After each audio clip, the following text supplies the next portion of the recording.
Hi. അപ്പം പലരും പലരുടെ വീട്ടിലും അനുഭവിച്ചിട്ടുള്ള ഒരു കാര്യം പറയാം.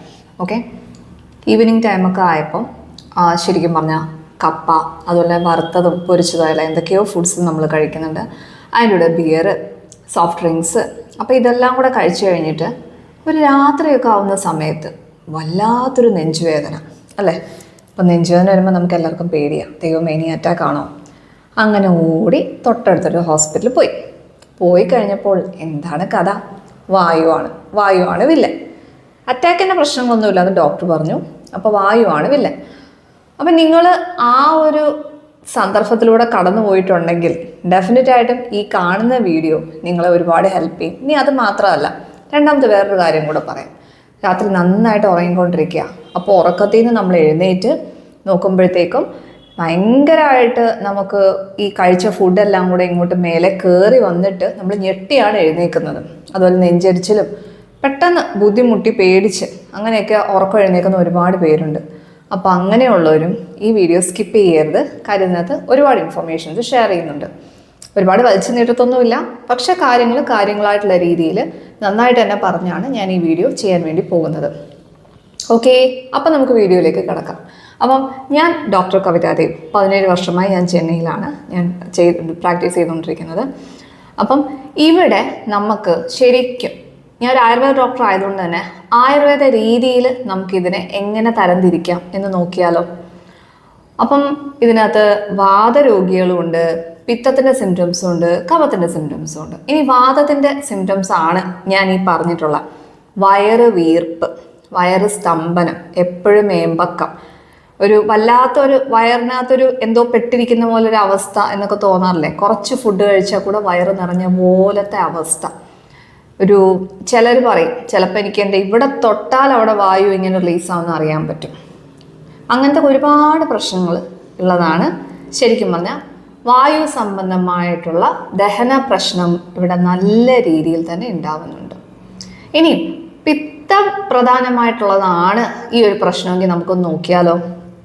ചിലരുണ്ടല്ലേ, രാവിലെ എഴുന്നേറ്റ് അവർക്ക് ഒന്ന് പിത്തം ഛർദ്ദിച്ചെങ്കിൽ മാത്രമേ ഓക്കെ ആവുകയുള്ളൂ. ഇനി അത് മാത്രമല്ല, ഫുഡ് കഴിച്ചു കഴിഞ്ഞിട്ടുണ്ടെങ്കിൽ നെഞ്ചരിച്ചിൽ, പുളിച്ചത് കെട്ടൽ, വറുത്തതും പൊരിച്ചതൊന്നും വേണ്ട, സാധാ മസാല പോലും ഇവർക്ക് തൊടാൻ പോലും പറ്റൂല. ഇത് എടുത്തു കഴിഞ്ഞാൽ അങ്ങനെ കയറി വരും. അപ്പം അങ്ങനത്തെ ഒരു കൂട്ടരും ഉണ്ട്. പിന്നെ ഞാൻ ഈ പറഞ്ഞ പോലെ ഒരു 2 മണിക്കും 10 മണിക്കും 2 മണിക്കും ഒക്കെ ഇടയിൽ കിടന്ന് നമ്മൾ ഉറങ്ങുന്ന സമയത്ത് നമുക്ക് ഈ വായിലും തൊണ്ടയിലൊക്കെ എന്തോ എരിവ് കയറി ഇങ്ങനെ വന്നിട്ട് നമ്മൾ ഉറക്കത്തിൽ നിന്നൊക്കെ എഴുന്നേറ്റിട്ട് നമുക്കൊരുമാതിരി വായിക്കൊക്കെ കയ്പല്ല ഭയങ്കരമായിട്ട് എരിവും അങ്ങനത്തെ ഫീലിങ്സൊക്കെ തോന്നുന്നത് ഏതിലാണ്? നമ്മുടെ പിത്തപ്രധാനമായിട്ടുള്ള ഒരു ദഹന പ്രശ്നം, ആസിഡിറ്റി, അൾസർ, അങ്ങനത്തെ അസുഖങ്ങൾ. ഇനി കഫം ഉണ്ടോ എന്ന് ചോദിച്ചാൽ കഫവും ഉണ്ട്. അപ്പോൾ കഫപ്രധാനമായിട്ടുള്ള ദഹന പ്രശ്നത്തിൽ എന്താണ് സംഭവിക്കുന്നത് ശരിക്കും പറഞ്ഞിട്ടുണ്ടെങ്കിൽ, ചിലർ പറയാറില്ല എനിക്ക് എപ്പോഴും ഒരു തലയ്ക്കൊരു കനം പോലെയാണ്. ശരിക്കും പറഞ്ഞാൽ ഒരു ദിവസം മുഴുവൻ അവർക്ക് ഫുഡില്ലെങ്കിൽ കൂടെ അവർക്കൊരു കുഴപ്പമില്ല, അത്രയ്ക്ക് ഭാരമാണ്. ശരിക്കും പറഞ്ഞാൽ കുറച്ച് ഫുഡ് കഴിച്ചാൽ തന്നെ ഒരുമാതിരി വല്ലാത്തൊരവസ്ഥ, ഭയങ്കര ഒരു മന്ദാവസ്ഥ. അപ്പോൾ ഇതാണ്. അപ്പോൾ ആയുർവേദത്തിൽ ശരിക്കും പറഞ്ഞാൽ ഇതിനെ നമ്മൾ എങ്ങനെയാണ് തിരിക്കുന്നത്? നമ്മുടെ വായുവിൻ്റെ പ്രശ്നവും അതുപോലെ തന്നെ നമ്മുടെ ദഹനശക്തി കുറയുന്നത് കൊണ്ടാണ്. അതായത് ദഹനശക്തി കുറഞ്ഞിട്ട് നമ്മുടെ വായു ശരിയായ രീതിയിൽ നമുക്കത് പ്രവർത്തിക്കുന്നില്ല. അപ്പം എന്തുകൊണ്ടാണ് ഈ ദഹനശക്തി കുറയുന്നത്? അപ്പം എല്ലാ ആളുകളിലും ഒരുപോലെയാണോ ദഹനശക്തി? ഒരിക്കലും എല്ലാ ആളുകളിലും ഒരുപോലെയല്ല ദഹനശക്തി. ശരിക്കും പറഞ്ഞിട്ടുണ്ടെങ്കിൽ ദഹനശക്തി വളരെ വ്യത്യാസമാണ് ഓരോ വ്യക്തികളിലും എടുത്തു നോക്കുവാണെങ്കിൽ. അപ്പോൾ ഇവിടെ ഈ ഒരു വാദപ്രധാനമായ ഒരു ദഹന പ്രശ്നം വരുമ്പോഴാണ് ഈ ഒരു സിംറ്റംസ് ഒക്കെ ഉണ്ടാവുന്നത്. ഇനി ദഹനം എന്ന് പറയുമ്പം ആവശ്യത്തിനാണ്, അതായത് പിത്തമാണ് ശരീരത്തിനകത്ത് നമ്മുടെ ദഹനത്തെ നോക്കുന്നത്. ഓക്കെ, അപ്പോൾ ഈ പിത്തം ഒരു പരിധി കൂടുതലായി കഴിയുമ്പം എന്താണ് പ്രശ്നം? ശരിക്കും പറഞ്ഞാൽ പിത്തം ഒരു പരിധി കൂടി കഴിയുമ്പോഴാണ് അത് മര്യാദയ്ക്ക് ആ ഒരു സ്ഥലത്ത് ഇരിക്കത്തില്ല, അതിങ്ങനെ ഒഴുകി നടക്കാൻ തുടങ്ങും. ഇനി ഒഴുകി നടക്കുന്നതിൻ്റെ ഫലമായിട്ടാണ് ശരിക്കും പറഞ്ഞിട്ടുണ്ടെങ്കിൽ നമുക്ക് ആസിഡിറ്റി, ഗ്യാസ്ട്രൈറ്റിസ്, GERD ഇങ്ങനത്തെ ലക്ഷണങ്ങളൊക്കെ നമുക്ക് ഉണ്ടാവുക. അപ്പം നമ്മളൊരു അലോപ്പതി ഡോക്ടറെ അടുത്ത് പോകുമ്പോഴേ നമുക്ക് കിട്ടുന്നത് എന്താ? ആൻറ്റാസിഡ്സ് ആണ്. അപ്പോൾ ഈ ആൻറ്റാസിഡ്സ് കഴിച്ചു കഴിഞ്ഞാൽ നമ്മുടെ പ്രശ്നം മാറുമോ? ഒരിക്കലുമില്ല. ആൻറ്റാസിഡ്സ് കഴിക്കുമ്പോൾ ആ ഒരു സമയത്തേക്ക് കുറച്ച് ആശ്വാസം, പക്ഷെ പിന്നെയും വായുവിൻ്റെ പ്രശ്നങ്ങൾ ഉണ്ടാക്കിക്കൊണ്ടേയിരിക്കും. അപ്പോൾ ഏതൊക്കെ രോഗാവസ്ഥകളിലാണ് നമുക്കിത് വരുന്നത്? ഇനി എന്തൊക്കെ ഭക്ഷണം നമ്മൾ ഒഴിവാക്കണം, എന്തൊക്കെ ഭക്ഷണം നമ്മൾ ഇൻക്ലൂഡ് ചെയ്യണം, എന്തൊക്കെ ജീവിതചര്യയിൽ നമ്മൾ മാറ്റങ്ങൾ വരുത്തണം എന്നൊക്കെ നമ്മൾ ഈ വീഡിയോയിൽ പറയുന്നുണ്ട്. അപ്പോൾ നമുക്ക് ആദ്യത്തെ അസുഖം ഒന്ന് എടുത്ത് നോക്കിയാലോ. ഗ്യാസ്ട്രൈറ്റിസ്. ഈ പറഞ്ഞ പോലെ തന്നെ പിത്തം ഭയങ്കരമായിട്ട് കൂടിയിട്ട് നമുക്ക് എന്താണ് തോന്നുന്നത്, ശരിക്കും പറഞ്ഞാൽ നെഞ്ചെരിച്ചിൽ, അതുപോലെ തന്നെ ആയാലും നമുക്ക് പുളിച്ച് തികട്ടൽ, ഇങ്ങനത്തെ ഒരുപാട് പ്രശ്നങ്ങൾ നമുക്ക് ഉണ്ടാവുന്നുണ്ട്. ഇനി ഇത് മാത്രമൊന്നുമല്ല, ഇത് കഴിഞ്ഞിട്ട് പിന്നെ അൾസർ. അപ്പോൾ അൾസർ വരാത്ത ആളുകൾ ഉണ്ടാവില്ല. മിക്കവാറും ഗ്യാസ്ട്രൈറ്റിസ് കുറച്ചു കാലം കൂടെയാണെങ്കിൽ അത് കഴിഞ്ഞിട്ട് പിന്നെ അൾസറിലേക്ക് പോകാനുള്ള സാധ്യതയുണ്ട്. അപ്പോൾ അൾസർ എന്ന് പറഞ്ഞാൽ നമ്മുടെ ശരീരത്തിനകത്തെ ഈ വയറിനുള്ളൊരു മ്യൂക്കോസ ഉണ്ട്, ഗ്യാസ്ട്രിക് മ്യൂക്കോസ. അപ്പോൾ ഈ കണ്ടിന്യൂസ് ആയിട്ട് നമ്മുടെ ഈ ആസിഡ്സ് വീണുകൊണ്ടിരിക്കുമ്പോൾ, അതായത് നമ്മുടെ ഭക്ഷണത്തെ ദഹിപ്പിക്കുന്ന ആസിഡ്സ് വീണുകൊണ്ടിരിക്കുമ്പോൾ അവിടെ മുറിവ് ഉണ്ടാവുന്നു. നമ്മുടെ കയ്യിലൊരു മുറിവുണ്ടായി, അവിടെ തന്നെ ഡെയിലി ഇങ്ങനെ വെള്ളം വീണുകൊണ്ടിരിക്കുകയാണെങ്കിൽ എങ്ങനെ ആ മുറിവ് പഴുക്കുമല്ലേ. ഇത് തന്നെയാണ് ഈ അൾസറിൻ്റെ കാര്യത്തിൽ സംഭവിക്കുക. അൾസർ 2 ടൈപ്പ് ഉണ്ട്, ഗ്യാസ്ട്രിക് അൾസറും ഉണ്ട്, ഡ്യൂറിനൽ അൾസറും ഉണ്ട്. ഇപ്പം ചിലർക്കെന്ന് പറഞ്ഞിട്ടുണ്ടെങ്കിൽ ഫുഡ് ഭയങ്കര പേടിയാണ് കഴിച്ചു കഴിഞ്ഞാൽ അപ്പം വയറുവേദന ഉണ്ടാവും, ഛർദ്ദിക്കാൻ വരും, അതായത് അവരുടെ വെയിറ്റ് കുറഞ്ഞു വരും. അതാണ് ഈ ഗ്യാസ്ട്രിക് അൾസറിൻ്റെ പ്രത്യേകത. അപ്പോൾ ഇവർക്ക് ഭക്ഷണം ഭയങ്കര പേടിയാണ്. രണ്ടാമതൊരു കൂട്ടരുണ്ട്, അവർക്കുള്ളത് ഡ്യൂയോഡിനൽ അൾസർ. ചിലരെ കണ്ടാൽ നമുക്കറിയാമല്ലേ, 2-3 മണിക്കൂർ ഗ്യാപ്പിൽ എപ്പോൾ നോക്കിയാലും ഫുഡ് കഴിച്ചുകൊണ്ടിരിക്കും. എന്തിനാണ് അവർ കഴിച്ചുകൊണ്ടിരിക്കുന്നത്? അവർക്കും ഈ 3 മണിക്കൂർ കഴിഞ്ഞിട്ടുള്ള വയറുവേദന വരുമോ എന്നുള്ള പേടിയാണ്. അതാണ് ഡ്യൂയോഡിനൽ അൾസർ എന്ന് പറയുന്നത്. അപ്പോൾ ഡ്യൂയോഡിനൽ അൾസറുള്ളവർക്ക് വെയിറ്റ് കൂടിക്കൊണ്ടിരിക്കും. അപ്പോൾ നമ്മളിവിടെ ഗ്യാസ്ട്രൈറ്റിസിനെ പറ്റി പറഞ്ഞു, ഡ്യൂയോഡിനൽ അൾസറിനെ പറ്റി പറഞ്ഞു. ഇനി അടുത്തത് ഫാറ്റി ലിവർ. അപ്പോൾ പലരും ഡോക്ടർമാരെ അപ്രോച്ച് ചെയ്യുമ്പോൾ പറയുന്ന ഒരു കാര്യം എന്ന് വെച്ചാൽ, എനിക്കിപ്പോൾ പഴയ പോലെ വിശപ്പില്ല, ഒരു പ്രായം കഴിഞ്ഞിട്ട്, ഒരു പ്രായമൊന്നും ഇപ്പോൾ കഴിയണ്ട, ഇപ്പോൾ ഫാറ്റ് ലിവർ അത്യാവശ്യം എല്ലാവർക്കും ഉണ്ട്, എങ്കിലും എനിക്ക് പഴയ പോലെ വിശപ്പില്ല, എനിക്ക് നന്നായിട്ട് ഫുഡ് കഴിക്കാൻ പറ്റുന്നില്ല. അപ്പോൾ നമ്മൾ ഇത് റിപ്പോർട്ട് എടുത്ത് നോക്കുമ്പോൾ ഫാറ്റി ലിവർ. അപ്പോൾ ഫാറ്റ് ലിവർ എന്ന് പറഞ്ഞാൽ എന്താ? ലിവറിന് ചുറ്റും കൊഴുപ്പടിഞ്ഞ് കൂടിയിട്ട് അവിടെ നമ്മുടെ ഡൈജസ്റ്റീവ് എൻസൈംസിന് നല്ല രീതിയിൽ പ്രവർത്തിക്കാൻ പറ്റുന്നില്ല. അപ്പോൾ നല്ല രീതിയിൽ പ്രവർത്തിക്കാൻ പറ്റിയില്ലെങ്കിൽ എന്താണ് സംഭവിക്കുക? ഈ സിംറ്റംസ് എല്ലാം ഉണ്ടാവും. വയറ് വീർപ്പ്, വയറിന് സ്തംഭനം, അതുപോലെ തന്നെ വയറ്റിൽ ഒരുമാതിരി ഗ്യാസ് അവിടെ എവിടെയായിട്ടൊക്കെ കെട്ടിക്കിടക്കുന്ന പോലത്തെ ഒരു അവസ്ഥയും, ഇങ്ങനത്തെ പല ലക്ഷണങ്ങളും ഉണ്ടാവാൻ സാധ്യതയുണ്ട്. ഇനി ഇതിൽ മാത്രമൊന്നുമല്ല, നീ GERD എന്നൊരാളെ പറ്റി നോക്കിയാലോ, അതായത് ഗ്യാസ്ട്രോ ഈസോഫാഗൽ റിഫ്ലക്സ് ഡിസീസ്. അപ്പോൾ ഇവിടെ എന്താ സംഭവിക്കുന്നതെന്ന് വെച്ചിട്ടുണ്ടെങ്കിൽ, നമ്മുടെ ആമാശയത്തിൽ നിന്ന് അന്നനാളത്തിലേക്ക് പോകുന്നത് ഒരു സ്പിഞ്ചർ ഉണ്ട് ശരിക്കും പറഞ്ഞാൽ. ഓക്കെ, നമ്മൾ ഈ ഫുഡ് കഴിക്കുന്ന സമയത്തൊക്കെ അത് തുറക്കുകയും അല്ലാത്തപ്പോൾ അത് അടഞ്ഞിരിക്കുകയും ചെയ്യണം എന്നുള്ളതാണ് അതിൻ്റെ നോർമലായിട്ടുള്ള ഒരു ഫിസിയോളജി. പക്ഷേ ചില ആളുകൾക്കുള്ളൊരു സ്വഭാവമാണ് ആഹാരം കഴിച്ച ഉടനെ അവർക്ക് ടീ കുടിക്കണം, കോഫി കുടിക്കണം. ഓക്കെ, അപ്പോൾ ഇങ്ങനത്തെ ശീലമൊക്കെ, അല്ലെങ്കിൽ പുക വലിക്കണം, അങ്ങനത്തെ ഒരുപാട് പേരുണ്ടാവുമല്ലോ. അപ്പോൾ ഇങ്ങനത്തെ ശീലങ്ങളൊക്കെ ചെയ്യുമ്പോഴത്തേക്കുണ്ടല്ലോ ഈ സ്പിഞ്ചർ ഏറിയ അങ്ങ് ലൂസാവും. അല്ല, ഫുഡ് കഴിച്ചിട്ട് ഉടനെ കുറേ നേരം ഇരിക്കുക, കിടക്കുക, അങ്ങനെയൊക്കെ ചെയ്യുന്നവരുണ്ടാവില്ലേ. അപ്പോൾ ഇവർക്കൊക്കെ എന്താ സംഭവിക്കുന്നത് വെച്ചാൽ, ഈ സ്പിഞ്ചർ ലൂസായിട്ട് ഇവിടുന്ന് ഈ ആസിഡ് ബാക്കിലോട്ട് വരും. അപ്പോൾ ഈ ആസിഡ് ബാക്കിലോട്ട് വരുമ്പോൾ എന്താ സംഭവിക്കുക? അതെ, ഈ ആസിഡ് ബാക്കിലോട്ട് വന്നു കഴിയുമ്പോഴുള്ള പ്രശ്നം എന്താണെന്ന് വെച്ചാൽ, ശരിക്കും പറഞ്ഞിട്ടുണ്ടെങ്കിൽ ഇതുപോലെ തന്നെ നെഞ്ചരിച്ചിലും പൊളിച്ചു തകട്ടലും അങ്ങനത്തെ എല്ലാ ലക്ഷണങ്ങളും ഉണ്ടാവും.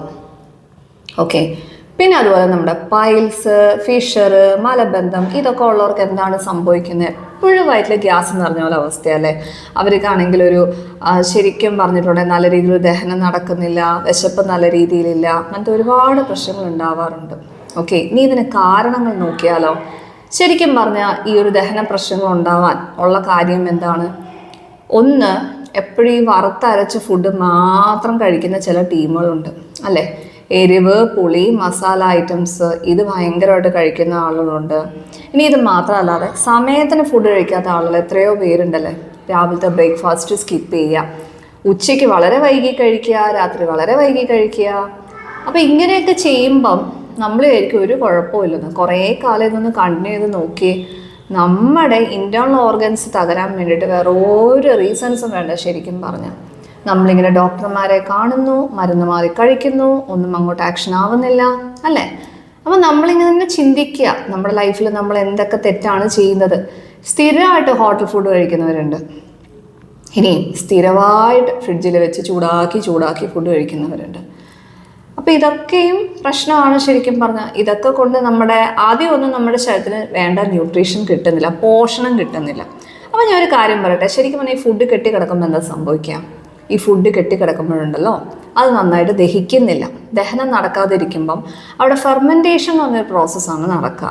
അപ്പോൾ ഈ ഫെർമെൻറ്റേഷൻ എന്ന് പറഞ്ഞ പ്രോസസ്സ് നടന്നു കഴിയുമ്പം നമ്മുടെ ശരീരത്തിനകത്ത് വായു ഇതിനെ തള്ളാനായിട്ട് നോക്കിക്കൊണ്ടിരിക്കുന്നത്. അപ്പം ഇതുകൊണ്ടാണ് നമുക്ക് പക്ഷെ അതിന് പറ്റുന്നുമില്ല.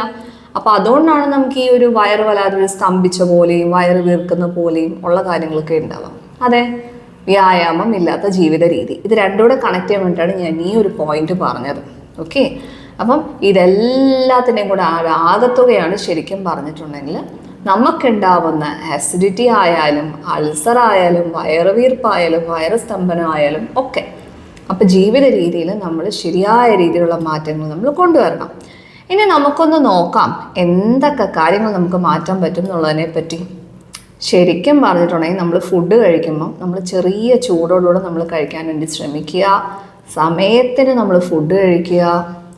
ഇനി ഫുഡ് കഴിച്ചു കഴിഞ്ഞിട്ട് നമ്മൾ ഉച്ചയ്ക്കായാലും വൈകിട്ടായാലും ഒരു 10-15 മിനിറ്റ് നമ്മൾ നടക്കണം. ഇതൊക്കെ നിങ്ങൾ കേൾക്കാറുണ്ടല്ലേ ഡെയിലി? ഇതൊക്കെ എല്ലാ വീഡിയോയിലും പറയുന്നതല്ലേ? ഇതിലിപ്പോൾ എന്താ അത്ര പ്രത്യേകത? ഞാൻ ഒരു ചെറിയ കാര്യം പറയട്ടെ. ശരിക്കും പറഞ്ഞാൽ നമ്മൾ ഭക്ഷണം കഴിച്ചു കഴിയുമ്പോഴേ ഫുഡ് നമ്മുടെ ഒരു ഭാഗത്ത് തന്നെ ഇങ്ങനെ ഫോക്കസ് ചെയ്തിട്ടിരിക്കുക. അതങ്ങനെ തന്നെ ഇരുന്നാൽ ദഹനം നടക്കുമോ? നടക്കത്തില്ല. അപ്പം അതിനെപ്പറ്റിയല്ലേ നമ്മൾ പറഞ്ഞുകൊണ്ടിരുന്നത്. അതുകൊണ്ട് ആ ഫുഡ് താഴോട്ട് പോകണമെങ്കിൽ എന്താ ചെയ്യുക? നമ്മൾ ചെറിയ രീതിയിൽ നമ്മൾ നടക്കണം. അതെ, അതുകൊണ്ടാണ് നമ്മളൊരു 15 മിനിറ്റ് നമ്മൾ നടക്കണം എന്ന് പറയുന്നത്. വലിയ സ്പീഡിലൊന്നും അല്ല കേട്ടോ, ചെറിയ സ്പീഡിൽ നമ്മൾ സാവധാനം നടന്നാൽ മതി. ഇനി നിങ്ങൾക്ക് പെട്ടെന്ന് സ്ട്രെസ്സോ ടെൻഷനോ ഒക്കെ ഉള്ളപ്പം നിങ്ങൾ ഓർക്കാറുണ്ടോ നിങ്ങൾ എന്ത് ഫുഡാണ് കഴിക്കുന്നതെന്ന്? ഇല്ല അല്ലേ? നിങ്ങൾ മാത്രമല്ല, നിങ്ങളിത് ശ്രദ്ധിക്കണമെന്നില്ല, പക്ഷെ നിങ്ങളുടെ ശരീരത്തിനകത്ത് ഓരോ എൻസൈംസും ഓരോ ഹോർമോൺസും ഇത് ശ്രദ്ധിക്കുന്നുണ്ട്. അപ്പോൾ സ്ട്രെസ്സ് ഭയങ്കരമായിട്ട് കൂടുമ്പോഴും നമ്മൾ കഴിക്കുന്ന ആഹാരങ്ങൾ ശരിയായ രീതിയിൽ ദഹിക്കത്തില്ല. അപ്പോൾ നമുക്ക് ഈ സ്ട്രെസ്സൊക്കെ ഒന്ന് മാറാനായിട്ടും ഈ നടത്തെ ഒന്ന് സഹായിക്കും കേട്ടോ. അതായത് അപ്പോൾ വായുവിൻ്റെ ശരിയായ ഒരു മൂവ്മെൻറ്റിന് നമുക്ക് ഈ നടക്കുന്നത് സഹായിക്കും. അപ്പോൾ ഇവിടെ പിത്തത്തെ നമുക്ക് എങ്ങനെ സഹായിക്കാൻ പറ്റും? ഈ സിമ്പിളാണ് ശരിക്കും പറഞ്ഞാൽ. ഫുഡ് കഴിച്ചിട്ട് ഉടനെ കിടന്ന് ഉറങ്ങുന്നവരൊക്കെ ഉണ്ടല്ലോ, ടീയും കോഫിയും കഴിക്കുന്നവരൊക്കെ ഉണ്ടല്ലോ. ഈ 2 ശീലങ്ങൾ നിങ്ങൾ കട്ട് ചെയ്യുക. അപ്പം നിങ്ങളെ എങ്ങനെ ഈ നടത്തം സഹായിക്കും എന്നാണ് ഞാൻ ഇനിയും പറയാൻ പോകുന്നത്. അപ്പം നിങ്ങളെ എങ്ങനെ ഈ നടത്തം സഹായിക്കുക ശരിക്കും പറഞ്ഞിട്ടുണ്ടെങ്കിൽ, നിങ്ങൾക്ക് ശരിക്കും പറഞ്ഞിട്ടുണ്ടെങ്കിൽ ഈ പിത്തം താഴോട്ട് പോകും. ഓക്കെ, അപ്പോൾ പിത്തം താഴോട്ട് പോകുമ്പോൾ ഒരു ഗുണം എന്താണ്? പിത്തത്തിൻ്റെ ഫങ്ഷൻസ് ശരിയായ രീതിയിൽ ചെയ്യുന്നു അല്ലേ? അപ്പം ഇങ്ങനത്തെ കുഞ്ഞു കുഞ്ഞു കാര്യങ്ങൾ ഇതൊക്കെ തുടക്കമാണെങ്കിലൊക്കെ ഒരുപാട് ഹെൽപ്പ് ചെയ്യും കേട്ടോ. ഞാൻ ഈ പറഞ്ഞത് ഇതിലെങ്ങും നിൽക്കുന്നില്ലെങ്കിൽ ദയവേത് നിങ്ങളൊരു ആയുർവേദ ഡോക്ടറുടെ ട്രീറ്റ്മെൻറ്റ് എടുക്കേണ്ടത് വളരെ അത്യാവശ്യമാണ്. പക്ഷേ എങ്കിലും നിങ്ങൾ ഈ കിടക്കുന്നതിനെക്കാട്ടിലും അല്ലെങ്കിൽ ഈ ടീ കോഫി കഴിക്കുന്നതിനെക്കാട്ടിലും ഒരുപാട് ഉപകാരമാണ് ഞാൻ ഈ പറഞ്ഞു തരുന്ന ടിപ്സൊക്കെ. ഓക്കെ, അപ്പം ഇത് നമ്മൾ കറക്റ്റായിട്ട് നമ്മളൊന്ന് ഫോളോ ചെയ്യാം. പിന്നെ നമ്മൾ ചെയ്യേണ്ട ഒരു കാര്യം എന്താണെന്ന് വെച്ചാൽ, ഈ വായു കൊണ്ട് ഒരുപാടൊക്കെ കിടന്ന് കഷ്ടപ്പെടുന്നവരാണെങ്കിൽ ദയവ് ചെയ്ത് നിങ്ങൾ രാവിലെ എഴുന്നേറ്റ ഉടനെ തന്നെ കുറച്ച് വ്യായാമം, കുറച്ച് എക്സസൈസ്, യോഗയൊക്കെ ചെയ്യുന്നവരാണെങ്കിൽ അതിൽ ഫോക്കസ് ചെയ്യുക. ആഹാരത്തിൽ ദയവ് ചെയ്ത് നമ്മൾ ഇഞ്ചി, ഇത്തിരി നമ്മൾ വെളുത്തുള്ളി, ഇത്തിരി കുരുമുളക് ഇതൊക്കെ ഒന്ന് ആഡ് ചെയ്യാം. ഇനിയും ഈ ആസിഡിറ്റി ഒക്കെ ഉള്ളവർ വെളുത്തുള്ളി അധികം ആഡ് ചെയ്യാൻ നിൽക്കേണ്ട കേട്ടോ. ഓക്കെ, അപ്പോൾ ഇഞ്ചിയും കുരുമുളകും ഒക്കെ നമുക്കൊന്ന് ആഡ് ചെയ്യാൻ വേണ്ടി പറ്റും. ഇതൊക്കെ തന്നെ ആയാലും നമ്മുടെ ദഹനത്തെ നല്ല രീതിയിൽ തന്നെ സഹായിക്കുന്നുണ്ട്. ഇനി പിന്നെ നമുക്ക് ചെയ്യാൻ പറ്റിയൊരു കാര്യം എന്താ? നമ്മുടെ വയറിൻ്റെ അവിടെ വായു കെട്ടിക്കിടക്കുന്ന പോലെ ഉണ്ടെങ്കിൽ ശരിക്കും പറഞ്ഞാൽ നമുക്ക് വയറിൻ്റെ അവിടെയായിട്ട് ഒരു റൗണ്ട് പോലെ രീതിയിൽ ഒരു മസാജ് ചെയ്ത് കൊടുക്കുന്നത് നല്ലതാണ്. അപ്പോൾ ഇങ്ങനെ മസാജ് ചെയ്യുമ്പം അത് വയറിന് നല്ല രീതിയിൽ തന്നെ ശരിക്കും വായുവിനെ താഴോട്ടൊന്ന് ഫോക്കസ് ചെയ്യാനായിട്ട് ഒക്കെ ഒന്ന് ഹെൽപ്പ് ചെയ്യും. പിന്നെ നമ്മുടെ ഈ 4ാമത്തെ ഈ 5ാമത്തെ ഫിംഗറിലെ ഇതിൻ്റെ താഴെ നമ്മളൊന്ന് പ്രസ് ചെയ്ത് കൊടുക്കുന്നത് നല്ലതാണ് ശരിക്കും പറഞ്ഞാൽ. അപ്പോൾ ഇങ്ങനെ ഒരു നമ്മൾ ഫുഡൊക്കെ കഴിച്ചു കഴിഞ്ഞിട്ട് എപ്പോഴെങ്കിലും നമുക്ക് വയറിന് അസ്വസ്ഥതയൊക്കെ തോന്നുമ്പോൾ നമ്മളിങ്ങനെ ഒന്ന് പ്രസ് ചെയ്ത് കൊടുക്കുകയാണെങ്കിൽ ഒരു ഫ്യൂ സെക്കൻഡ്സ് ഇതൊക്കെ തന്നെ ആയാലും നമ്മുടെ ദഹനത്തെ നല്ല രീതിയിൽ തന്നെ ഹെൽപ്പ് ചെയ്യും. ഇതെല്ലാം കണ്ടിട്ട് ഈ അവസാനത്തെ ടിപ്പ് മാത്രം ഫോളോ ചെയ്യാൻ നിൽക്കല്ലേ, നിങ്ങൾക്ക് റിലീഫ് കിട്ടില്ല. അപ്പോൾ ഈ പറഞ്ഞ കാര്യങ്ങൾ ശരിയായ രീതിയിൽ തന്നെ നിങ്ങൾ ഫോളോ ചെയ്യുക. അതായത് നമ്മൾ ദഹനശക്തി, ഇപ്പോൾ ആയുർവേദ രീതിയിൽ നമ്മൾ നോക്കുകയാണെങ്കിൽ എങ്ങനെയാണ് നിങ്ങൾ ഇതിനെ ചികിത്സിക്കുക എന്ന് പറഞ്ഞാൽ, നമ്മൾ ആദ്യം തന്നെ ദഹനശക്തി റെഡിയാക്കുകയാണ് ചെയ്യുക. ദഹനശക്തി നമ്മൾ റെഡിയാക്കുന്നു, അതുപോലെ തന്നെ നമ്മൾ വായുവിൻ്റെ മൂവ്മെൻറ്റിനെ നമ്മൾ ക്രമീകരിക്കുന്നു. അങ്ങനെ ദഹനശക്തി റെഡിയാക്കി വായുവിൻ്റെ മൂവ്മെൻറ്റിനെ നമ്മൾ ക്രമീകരിച്ച് കഴിയുമ്പോൾ തന്നെ എല്ലാ പ്രോബ്ലംസും നമുക്ക് സോൾവ് ആകും. ഓക്കെ, അപ്പം ഞാൻ ഈ പറഞ്ഞ ടിപ്സ് എല്ലാം നിങ്ങൾക്ക് ഹെൽപ്ഫുൾ ആവുമെന്ന് പ്രതീക്ഷിക്കുന്നു. ഇനിയും വീണ്ടും നമുക്ക് വേറൊരു വീഡിയോയിൽ കാണാം. Thank you dears.